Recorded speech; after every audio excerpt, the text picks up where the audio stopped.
Topic है हमारा error या वेरिएशन। एरर को हम टॉलरेंस भी कहते हैं और वेरिएशन एक अलग चीज़ है।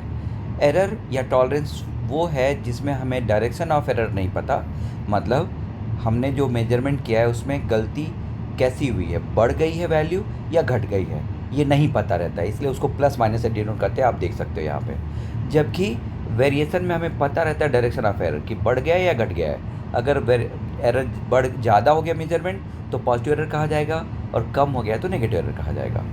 तो वेरिएशन को हम सिस्टमेटिक एरर भी कहते हैं, और रैंडम एरर का मतलब होता है डायरेक्शन हमें नहीं पता। तो क्वेश्चन जो बनता है वो दो टाइप का बनता है, सिस्टमेटिक एरर या वेरिएशन का या रैंडम का।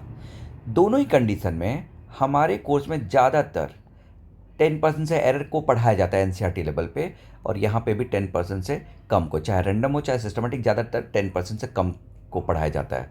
लेकिन 10% से ज़्यादा के भी क्वेश्चन पूछे गए हैं। ओके, तो 10% से कम के जो एरर है उसमें बाइनोमियल थ्योरम या डिफरेंशिएशन का यूज़ करके हमने कुछ फॉर्मूले डिराइव किए हैं। ये कुछ याद होगा आपको फॉर्मूले, ये वाले हम लोगों ने डिराइव किए हुए हैं। ठीक है, तो ये आपको रटा होना चाहिए। अगर नहीं रटा हुआ है तो आपको दिक्कत होने वाली है, अगर रटा नहीं है तो फिर आपको अच्छा डिफरेंशिएशन आना चाहिए जल्दी करने के लिए। तो 10% से कम एरर के लिए तो ये फॉर्मूले आप यूज़ करोगे, 10% से कम रैंडम एरर के लिए भी ये फॉर्मूले आप यूज़ करोगे, 10% से ज़्यादा के लिए ये फॉर्मूले कभी यूज़ नहीं करोगे, ये याद रखना है। ठीक है, क्योंकि ये फॉर्मूले डिफरेंशिएशन या अप्रॉक्सीमेशन, बाइनोमियल थ्योरम के अप्रॉक्सीमेशन से आते हैं, जो कि 10% से कम के लिए ही माने जाते हैं। अच्छा, 10% से कम क्यों? 10% से कम कोई लिमिट नहीं है। जितनी छोटी वैल्यू के लिए आप इसको यूज़ करोगे, छोटे एरर के लिए, उतना ज़्यादा एक्यूरेट आंसर आएगा। जितनी वैल्यू बढ़ती जाएगी उतना एरर में, आंसर में एरर बढ़ता चला जाएगा आपका, ये तो समझ लो। तो इस तरह से जब तक आप किसी क्वेश्चन को, एरर में आने वाले किसी क्वेश्चन को ऐसे डिफ्रेंशिएट नहीं करोगे तब तक नहीं होने वाला, ये पक्का समझ लीजिए, तब तक गलती होगी आपकी।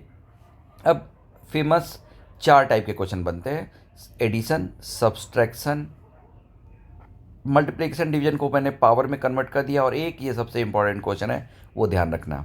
तो इसका एरर निकालने के लिए आप डिफ्रेंशिएट कर दो, एक्स का डिफरेंशिएशन डी एक्स, ए का डिफरेंशिएशन डी ए, बी का डिफरेंशिएशन डी बी, या डायरेक्ट फार्मूला आपकी बुक में दिया, ये भी रट सकते हो।